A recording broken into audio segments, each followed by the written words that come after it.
Today's morning coffee vinyl side. Rosemary Clooney, Rosie's Greatest Hits, 1958. The resemblance is uncanny.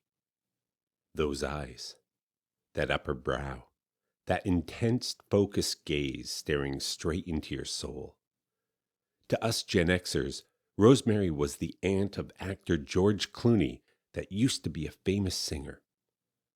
I suspect to some Millennials and a whole lot of Zillenials that this factoid would elicit a singular response. Who's George Clooney? And so it goes. Releasing her first record in the late 40s, Rosemary was what that era considered a pop vocalist. Singing on radio, film, and television, Clooney, under contract, made the record she was told to make by her studio and record company bosses.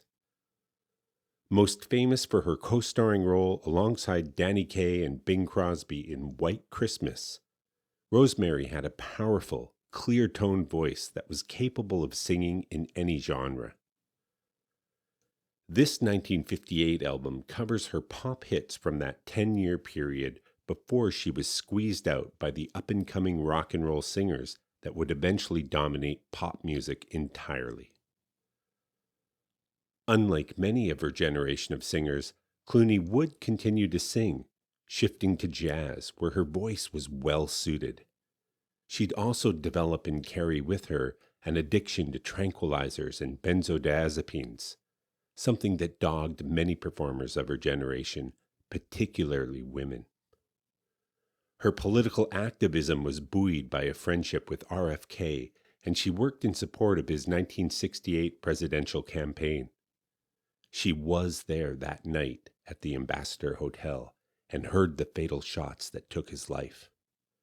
This precipitated a nervous breakdown and a hospitalization and eventual diagnosis of a bipolar disorder and a lost decade.